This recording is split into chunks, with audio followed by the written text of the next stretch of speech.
গত ক্লাসে আমরা যেটা দেখছি সেটা হচ্ছে according to meaning. According to meaning এর উপরে আমরা 5 প্রকার যে সেন্টেন্স সেটা আমরা করেছি। আমাদের মেইন উদ্দেশ্য ছিল, মেইন মোটো ছিল যে সেন্টেন্স দেখেই চিনে ফেলবো কোনটা কোন সেন্টেন্স। যেহেতু according to meaning A first 5 প্রকার ছিল, 5 কাইন্ডস, তাহলে আমরা দেখলেই বুঝতে পারবো যে কোনটা অ্যাসার্টিভ, কোনটা ইন্টারোগেটিভ, কোনটা ইম্পারেটিভ, অবজেক্টিভ, এক্সক্লেমেটরি। অ্যাসার্টিভ চিনেছি আমরা কিভাবে, সাবজেক্ট ভার্ব অবজেক্ট এই স্ট্রাকচারটা থাকলেই অ্যাসার্টিভ। নোট অফ ইন্টারোগেশন ছিল, নোট অফ ইন্টারোগেশন, সেই নোট অফ ইন্টারোগেশন সেন্টেন্সের ভিতরে এই চিহ্নটা থাকলেই, নোট অফ ইন্টারোগেশন এটা থাকলে আমাদের ইন্টারোগেটিভ সেন্টেন্স। তারপরে যখন এই চিহ্নটা ছিল সেন্টেন্সের ভিতরে, এই চিহ্নটা থাকলে এক্সক্লেমেটরি। যখন মে বা লং আগে ছিল, মে বা লং, তখন আমরা কি করছি, মে বা লং আগে থাকলে সেটা ছিল অপটেটিভ সেন্টেন্স। আর একটা ছিল ইম্পারেটিভ। ইম্পারেটিভটা কি করছি, ভার্ব, ভার্ব আগে দিয়ে শুরু হয়েছে, ভার্ব আগে ছিল, তারপরে হচ্ছে ভার্ব দিয়ে শুরু হয়েছিল, তারপরে ডু নট ছিল, do not, never, let, please বা কাইন্ডলি,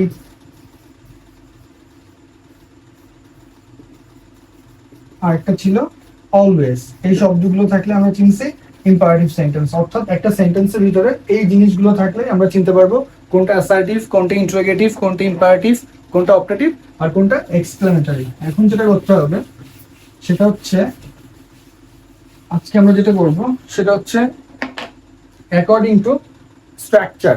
আগের দিন একটা ছিল অ্যাকর্ডিং টু মিনিং, আজকে আমরা করব অ্যাকর্ডিং টু স্ট্রাকচার, গঠন অনুযায়ী। গঠন অনুযায়ী সেন্টেন্স 3 প্রকার, অর্থাৎ simple, complex, compound. According to meaning এর যে 5 প্রকার, সেই 5 প্রকার আমাদের দরকার ছিল ন্যারেশন করার সময়। অর্থাৎ ন্যারেশন যখন করতে যাব তখন আমাদের সেই অ্যাসার্টিভ সেন্টেন্স, ইন্টারোগেটিভ সেন্টেন্স এইগুলো লাগবে। আর যখন আমরা ট্রান্সফরমেশন অফ সেন্টেন্স করব তখন আমাদের সিম্পল, কমপ্লেক্স অ্যান্ড কম্পাউন্ড এটা লাগবে। তাহলে অ্যাকর্ডিং টু স্ট্রাকচার,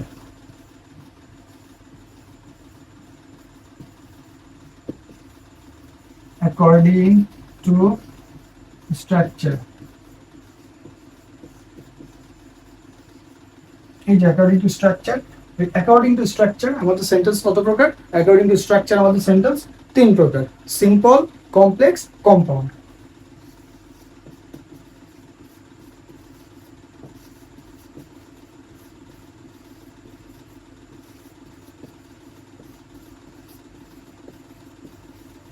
ওকে, আমাদের মূল কাজ ছিল সেন্টেন্স আইডেন্টিফিকেশন, অর্থাৎ সেন্টেন্স চেনা, কোনটা কোন সেন্টেন্স আমরা দেখা মাত্র এখন বলে দিতে পারবো যে কোনটা কোন সেন্টেন্স। তো সেন্টেন্সগুলো আমাদের চিনতে হবে, চিনলে আমরা বুঝতে পারবো যে কোনটা কোন সেন্টেন্স।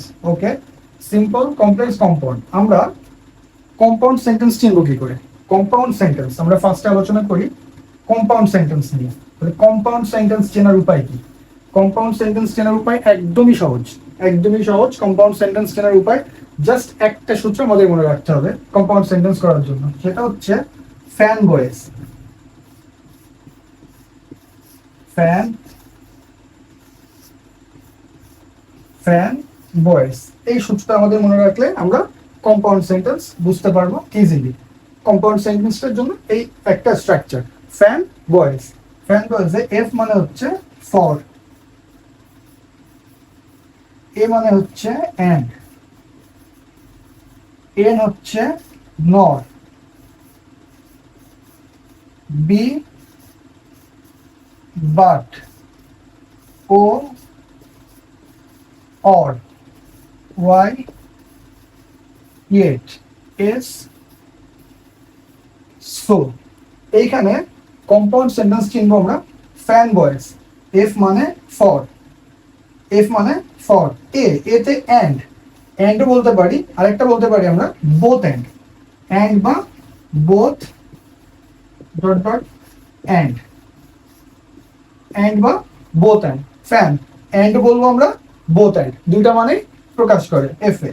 এন, এন হচ্ছে নর, নর মানে কি, নর হচ্ছে নাইদার নর, নেইদারও বলতে পারি, নাইদারও বলতে পারি, নেইদার নর বা neither nor, neither dot dot nor, neither nor. আরেকটা আছে নেইদার নর, আরেকটা আছে সেটা হচ্ছে not only but also. Not only but also. N দ্বারা বোঝায় নাইদার নর আর নট অনলি বাট অলসো। বিতে বাট, ওতে অর। অরটা কি বোঝায়? অরটা হচ্ছে either or, either dot dot or, either or. Y হচ্ছে ইয়েট, এস হচ্ছে সো। এটা ছিল কম্পাউন্ড সেন্টেন্স। এখন আমরা যে কোনো সেন্টেন্সের মধ্যে এই এলিমেন্টটা থাকলেই আমরা বুঝে যাবো সেটা কম্পাউন্ড সেন্টেন্স। তো আমরা একটু উদাহরণ দিয়ে বুঝি।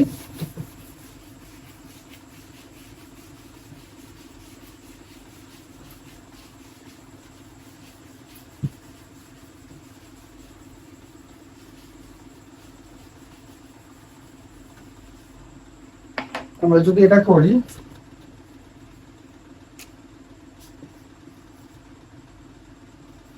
Mister x and y are my student.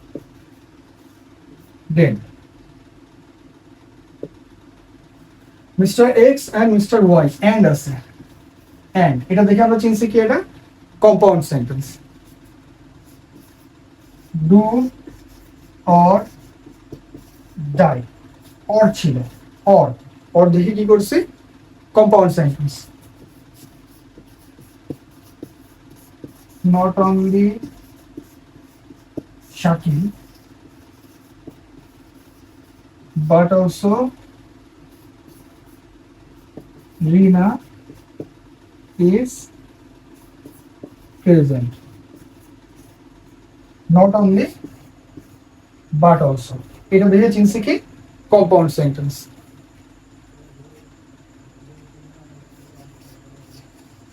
We eat for gaining energy. for হচ্ছে প্রিপোজিশন, for প্রিপোজিশন। আবার for কম্পাউন্ড সেন্টেন্সের এলিমেন্ট। for এর পরে সবসময় ভার্বের আইএনজি হবে, নট অনলি for, মানে প্রিপোজিশনের পরে সবসময় ভার্বের আইএনজিটা বসবে। তাহলে উই ইট for দেখে আমরা কি চিনছি এটা কম্পাউন্ড সেন্টেন্স। তাহলে আমরা আগে দেখব কোন সেন্টেন্সের ভিতরে যদি ফ্যান বয়েস থাকে, সেন্টেন্সের ভিতরে ফ্যান বয়েস থাকলে সেটা কম্পাউন্ড সেন্টেন্স। ফ্যান বয়েস থাকলেই আমরা ইজিলি আইডেন্টিফাই করতে পারবো। তো আবার বলি, কোন সেন্টেন্সের মধ্যে যদি ফ্যান বয়েস থাকে তাহলে সেটা কম্পাউন্ড সেন্টেন্স।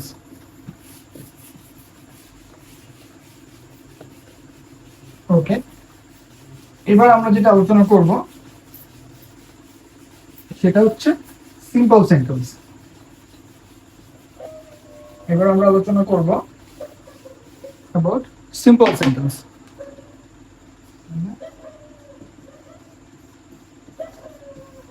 কম্পাউন্ড সেন্টেন্স চেনার জন্য যেমন আমাদের উপাদান ছিল ফ্যান বয়েস, ঠিক তেমনি সিম্পল সেন্টেন্স চেনার জন্য আমাদের কিছু এলিমেন্ট আছে, কিছু ওয়ার্ড দেখলে আমরা বুঝতে পারবো, সেন্টেন্সের ভিতরে কিছু স্পেসিফিক ওয়ার্ড থাকলে আমরা বুঝতে পারবো যেটা সিম্পল সেন্টেন্স। সেই ওয়ার্ডগুলো কি হতে পারে? সেই ওয়ার্ডগুলো এমন হতে পারে টু, টু, শুধু টু, বা ইন অর্ডার টু, তারপরে হতে পারে verb plus ING. Verb plus ING থাকতে পারে because of, on account of,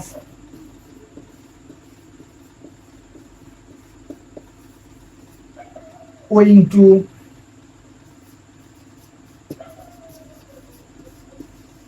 owing to, এবার in spite of,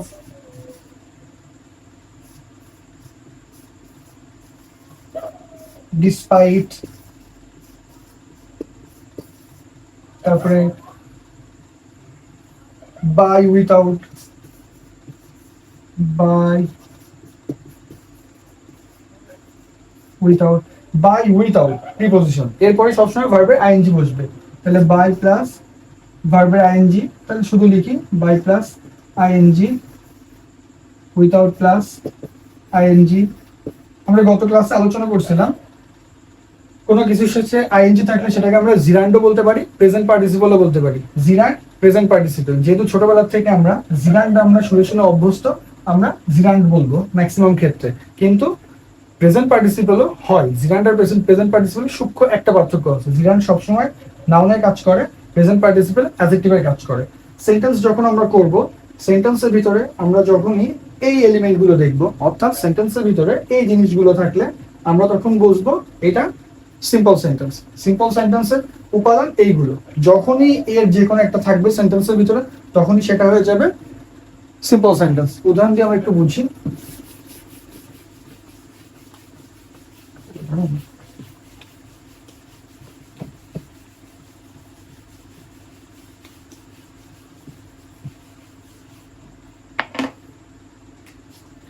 Shakib is too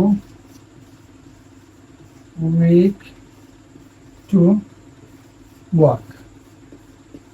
Shakil এতই দুর্বল যে হাঁটতে খুব কষ্ট হয়। ট্রু টু, আমি সেন্টেন্সটা পড়ছি, সেন্টেন্সের মধ্যে আমার ইন্ডিকেটর আছে ট্রু টু, তাহলে আমরা ট্রু টু দেখলাম, তাহলে আমরা বুঝলাম কি এটা সিম্পল সেন্টেন্স।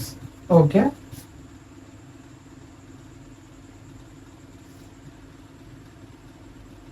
তারপর যদি বলি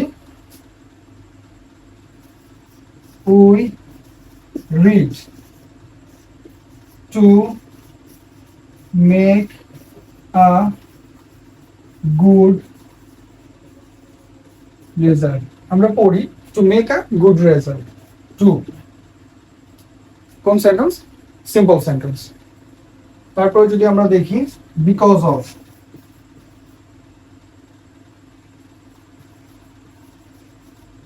because of my illness I couldn't attend the party. Because of দেখে আমরা কি চিনছি? বিকজ অফ দেখে আমরা চিনলাম সিম্পল সেন্টেন্স।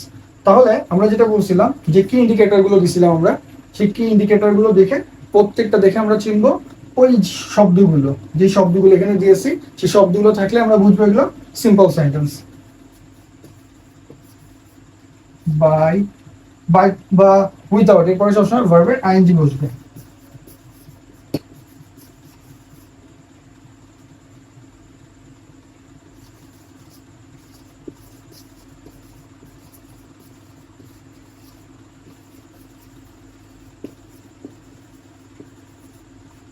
এইটা একটু ভালো করে দেখি। বাই আর উইথাউটের একটা পার্থক্য আছে, সূক্ষ্ম পার্থক্য। বেসিক্যালি বাই আর উইথাউট যখনই থাকবে, বাই আর উইথাউট থাকলে আমরা বাই এবং উইথাউট এরপরে ভার্বের আইএনজিটা দিব। বাই উইথাউট এরপরে সবসময় ভার্বের আইএনজি বসবে, কারণ আমরা রাইট ফর্ম ভার্বস যখন করবো তখন দেখবো রাইট ফর্ম ভার্বসে বাই উইথাউট প্রিপোজিশন, প্রিপোজিশনের পরে ভার্বের আইএনজিটা বসে। Without reading you can't make a good result. By আর উইথাউট আমরা যেমন ভার্বের আইএনজির মধ্যে দুইটা পার্থক্য পেয়েছি, একটা হচ্ছে প্রেজেন্ট পার্টিসিপল, একটা হচ্ছে জিরান্ড। ঠিক এখানে বাই আর উইথাউট এর ভিতরে একটা সূক্ষ্ম পার্থক্য আছে। বাই সবসময় পজিটিভ মিনিংস দেয়, সবসময় বাইরের অর্থটা পজিটিভ থাকে, আর উইথাউটটা সবসময় নেগেটিভ হয়। অর্থাৎ বাইয়ের পরে ক্যান বা কুড বসবে, আর উইথাউট এর পরে ক্যানট বা কুড নট বসবে। এটা বুঝতে হবে। তাহলে আমরা চিনলাম কি, যে সকল জিনিসগুলো দেখে আমরা চিনতে পারি, যে সকল ওয়ার্ডস গুলো আমরা দেখে চিনতে পারি, সেই ওয়ার্ডগুলো যদি কোনো সেন্টেন্সে থাকে তাহলে আমরা বুঝবো এটা কি সিম্পল, কমপ্লেক্স না কম্পাউন্ড। তাহলে এই শব্দগুলো একটু আগে আমরা যেটা আলোচনা করেছি, থ্রু টু, শুধু to, because of, in order, because of, owing to, তারপরে বাই, উইথাউট, এই জিনিসগুলো থাকলে সিম্পল সেন্টেন্স। ওকে, সিম্পল গেল, কম্পাউন্ড গেল, এখন আমাদের কমপ্লেক্স সেন্টেন্স।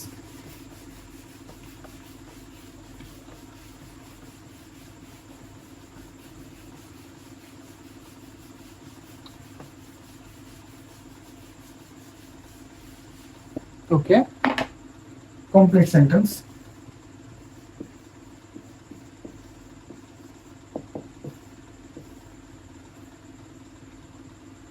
আমরা কমপ্লেক্স সেন্টেন্স চিনবো কিভাবে? কমপ্লেক্স সেন্টেন্স চেনার জন্য আমাদের কিছু উপাদান আছে যেগুলো দেখে আমরা সহজেই চিনতে পারবো যে এগুলো এই শব্দগুলো সেন্টেন্সের মধ্যে থাকলে আমাদের কমপ্লেক্স সেন্টেন্স হবে। শব্দগুলো কি?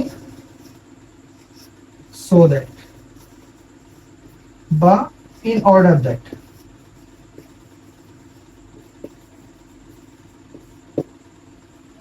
তারপরে so dot dot that, though order,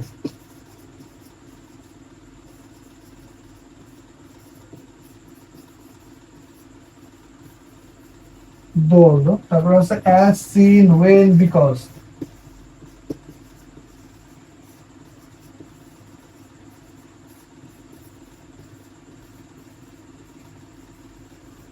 because, till, until, unless, if যুক্ত শব্দ, ইফ যুক্ত শব্দ, ইফ এটা এক্সপ্লেইন করব, ইফ যুক্ত শূন্য শব্দ, আর WH questions, WH questions, WH question তো আমরা জানি W আর H। WH কোয়েশ্চেন কি? যার শুরুতে W আর H থাকে সেগুলো হচ্ছে WH কোয়েশ্চেন। অর্থাৎ আমরা বলতে পারি who, which, whom, what, where, when। শুধু এক্সেপশনাল আছে WH এর মধ্যে দুইটা, একটা হচ্ছে হাউ আর দ্যাট বলা যায়। ওকে, তাহলে এই যে আমরা যেগুলো লিখছি, যেই শব্দগুলো, এই জিনিসগুলো যদি থাকে কোনো সেন্টেন্সের ভিতরে, এই ওয়ার্ডগুলো যদি থাকে, তাহলে আমরা বুঝবো কমপ্লেক্স সেন্টেন্স। তাহলে simple sentence, complex sentence, compound sentence, এগুলো কাজ কি? এই কাজগুলো, এই ওয়ার্ডগুলোর কাজ কি? এই ওয়ার্ডগুলো কানেক্ট করে, দুটো সেন্টেন্সের ভিতরে যোগসূত্র স্থাপন করে। তাহলে আমরা একটু উদাহরণে চলে যাই, উদাহরণ দেখলে আমরা একটু ক্লিয়ার হবো।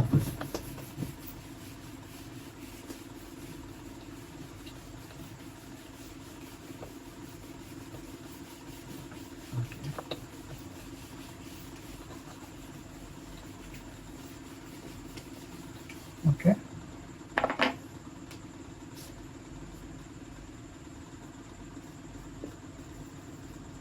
I read, আমি পড়ি, so that, এই যে so that লিখছি, so that এটা কিন্তু I read একটা অংশ, এরপরে so that আরেকটা অংশকে যোগ করছে। আমরা ফ্যান ভয়েসে যখন করেছি, ফ্যান ভয়েসও দেখছি যে দুটো অংশে যোগ করছে, ডু অর ডাই, ওরের আগে একটা অংশ ছিল, ওরের পরে একটা অংশ ছিল। সবসময় এদের কাজ হচ্ছে অংশকে যুক্ত করা, দুটো অংশকে যুক্ত করা। আমরা সিম্পল সেন্টেন্সেও দেখেছি যুক্ত করছে, হয় প্রথম পার্ট না সেকেন্ড পার্ট, এগুলো যুক্ত করে। তাহলে আমরা এটা ভালো করে দেখব যে আই রিড সো দ্যাট যে সেন্টেন্সে থাকবে, সো দ্যাট থাকলে ক্যান বা কুড বসবে। যদি প্রেজেন্টে থাকে ক্যান, পাস্টে থাকলে কুড। সো দ্যাটের পরে সবসময় মনে রাখবো ক্যান বা কুড বসবে। So that I can make a good, আমি যখন রাইট ফর্ম ভার্বস করব তখন আমরা এই প্রত্যেকটা এলিমেন্ট খুব স্পেসিফিকলি ধরে ধরে আলোচনা করব। কমপ্লিটিং সেন্টেন্স করার সময় আমরা এটা আলোচনা করব, যেহেতু বেসিকের সময় এই জিনিসগুলো আমাদের মনে রাখতে হবে। যদি Shakil is so weak that he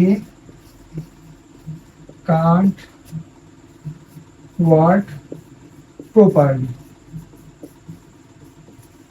দেখো so dot dot dot that, অর্থাৎ সোর পরে অ্যাডজেক্টিভ বসবে। সো দ্যাট এর পরে সবসময় ক্যান বসবে, ক্যান। আর সো ডট ডট দ্যাট এর উপরে ক্যান নট বা কুড নট বসবে। প্রেজেন্টে থাকলে ক্যান নট, পাস্টে থাকলে কুড নট, এটা আমাদের মাথায় রাখতে হবে। আমার চ্যাপ্টারটাকে দেখলাম বাই উইথআউট, এরপরে ভার্বের আইএনজি বসে। বাই সবসময় কি পজিটিভ মিনিং দেয়, উইথআউট কি নেগেটিভ মিনিং দেয়। ঠিক তেমন রিড সো দ্যাট এখন একসাথে থাকবে, সো দ্যাট এর পরে ক্যান বসবে, আর সো ডট ডট দ্যাট এর পরে ক্যান নট বা কুড নট এটা বসবে। দো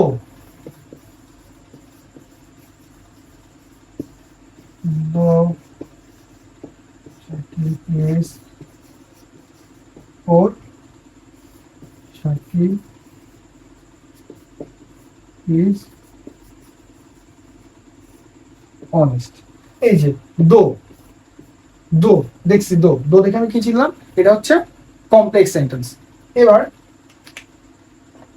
ডব্লিউএসডি একটা করি। I know where Shakil lives. Shakil lives. Where? একটা অংশ, একটা অংশ। তাহলে আমরা complex sentence, simple sentence, complex sentence আর কম্পাউন্ড সেন্টেন্স, এটা কি বুঝলাম? Simple sentence, complex sentence, compound sentence, এর যে ওয়ার্ডগুলো আমি লিখছি সেই ওয়ার্ডগুলো দেখলে আমরা কি করতে পারবো, এই ওয়ার্ডগুলো যখন কোনো সেন্টেন্সের মধ্যে থাকবে আমরা দেখেই চিনে ফেলবো যে এটা সিম্পল সেন্টেন্স না এটা কমপ্লেক্স সেন্টেন্স না এটা কম্পাউন্ড সেন্টেন্স। তাহলে আমরা যদি রিভিউ করি, আমরা রিভিউতে কি বলেছি, আমরা কম্পাউন্ড সেন্টেন্সটা দেখলেই চিনে যাবো। কম্পাউন্ড সেন্টেন্স আমরা দেখলেই চিনতে পারবো। কম্পাউন্ড সেন্টেন্স দেখলে চেনার জন্য আমাদের একটা রুলস মনে রাখতে হবে, একটা সূত্র মনে রাখতে হবে। সেই সূত্রটা কি ছিল? কম্পাউন্ড সেন্টেন্সের জন্য যে সূত্র ছিল সেই সূত্রটা ছিল fan voice. Fan voice, F for, F মানে ফর, এতে অ্যান্ড, অ্যান্ডও লিখতে পারি আমরা, অ্যান্ডও বলবো, বোথ অ্যান্ডও বলবো। এন, এনে হচ্ছে নর, নর মানে কি আইদার অর, নাইদার নর, এই নাইদার নর এবং not only but also. B, বিতে বাট, ওতে অর, অর মানে আইদার অর, ওয়াইতে ইয়েট, এসে সো। এটা ছিল ফ্যান ভয়েসের পুরোপুরি আমাদের যে সূত্র সেটা। তারপর আমরা দেখেছি সিম্পল সেন্টেন্স। সিম্পল সেন্টেন্স আমরা কি কি দেখে চিনবো? সিম্পল সেন্টেন্স ছিল থ্রু টু, শুধু টু বা in order to, because of, on account of, owing to, by, by without. তারপরে ছিল এই যে ইনস্পাইট অফ, ডিসপাইট, এই শব্দগুলো থাকলে আমরা চিনে ফেলবো সিম্পল সেন্টেন্স। আর কম্পাউন্ড সেন্টেন্স কি ছিল?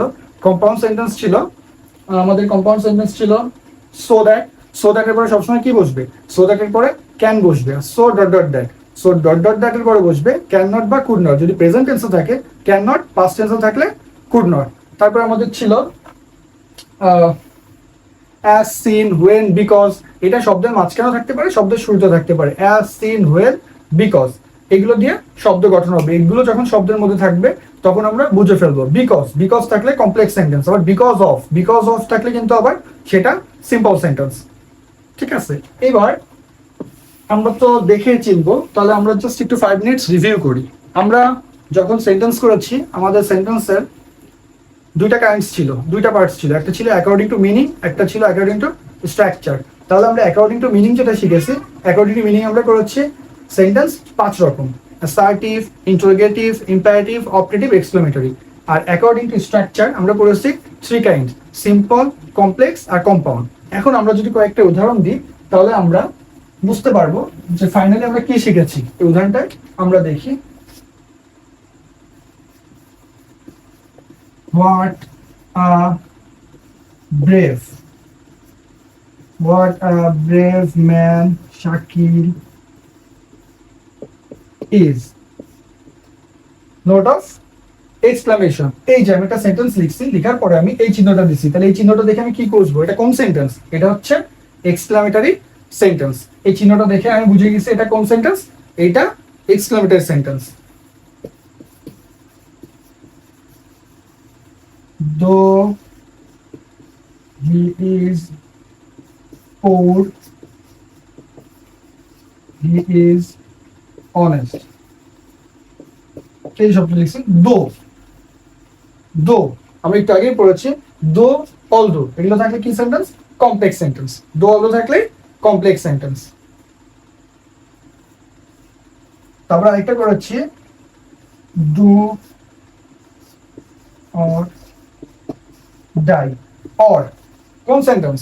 অর দিয়ে যুক্ত করছি, এটা compound sentence.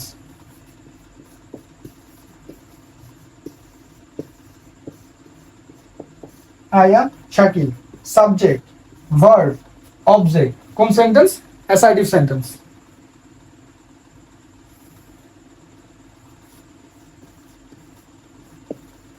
Do the work, কাজটা করো। ডু দ্য ওয়ার্ক, ডু কি? ভার্ব, ভার্ব, ভার্ব দিয়ে শুরু হয়েছে, কোন sentence? Imperative sentence.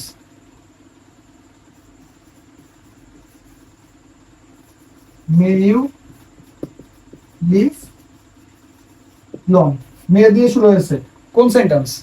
Optative sentence. Let me finish. Late কোন সেন্টেন্স? লেট দিয়ে শুরু করছি, কোন sentence? Imperative sentence.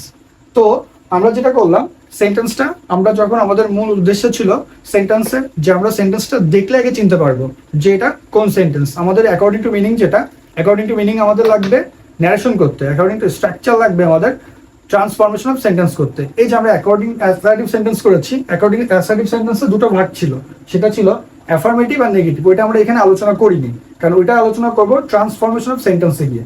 Transformation of সেন্টেন্সে গিয়ে ওইটা ডিটেলস আলোচনা করবো, কারণ ওইখান থেকে অ্যাসার্টিভ থেকে নেগেটিভ, অ্যাফার্মেটিভের থেকে নেগেটিভ, একটার থেকে একটা কনভার্ট করে একটার থেকে একটা সেন্টেন্স তৈরি করা হয়। তাহলে ওইটা আমরা ওই পার্টি গিয়ে আলোচনা করবো। তাহলে আমার ধারণা দরকার ছিল কি করে সেন্টেন্স। তাহলে আমরা এখন বুঝছি সেন্টেন্সটা two kinds, according to meaning, according to structure. এখন আমরা দেখলেই বুঝতে পারবো অ্যাকর্ডিং টু মিনিং এর মধ্যে পাঁচটা কোনটা কোন সেন্টেন্স, আর অ্যাকর্ডিং টু স্ট্রাকচারে যে তিনটা আছে কোনটা কোন সেন্টেন্স। থ্যাংক ইউ, আসসালামু আলাইকুম।